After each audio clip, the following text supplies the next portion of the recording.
Colonel Gaddafi is one of the more complex leaders I've followed. I see him as a kind of borderline personality, quite narcissistic, caught up in himself, but for the most part in touch with reality, a shrewd survivor.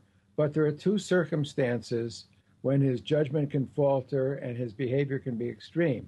Those are when he's winning and when he's losing, which may not sound like it leaves much territory.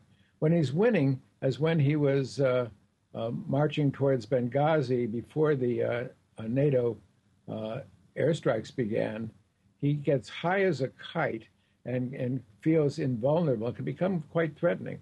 On the other hand, when he's losing, either when he's in the limelight or in this current circumstance, and I don't believe he's ever been in as much distress as he is now, he can become really quite out of touch with what's happening.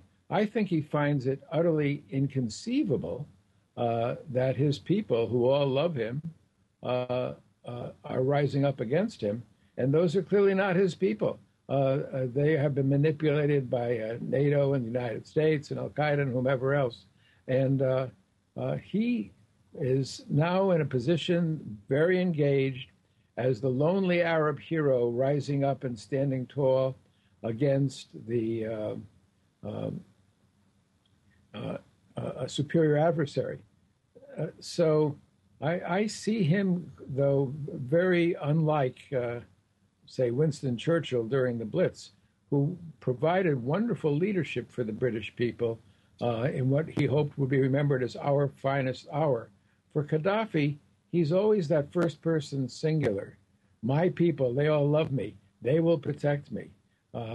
And it is quite striking how me-centric his world is.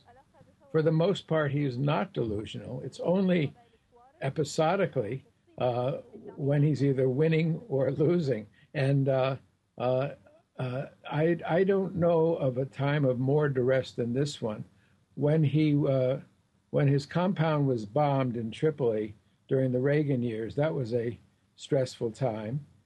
He ended up retaliating for that. It didn't cow him one bit. And now, with his family having lost one son who surrendered tearing, for a while it seemed as if Saif, his chosen successor, had been captured, but it was he who offered a ceasefire, which was wisely declined. So I don't ever recall him being quite at this extremity. If he was on my psychiatrist's couch, I would probably run out of the room. But I would characterize him as a borderline personality, highly narcissistic, who is someone who can become enraged when he's slighted, has grand concepts of himself. He sees himself at the intersection of three worlds, the third world, the Muslim world, and the Arab world. Indeed, wrote a book about his new system of government, and he's quite extraordinary in this way.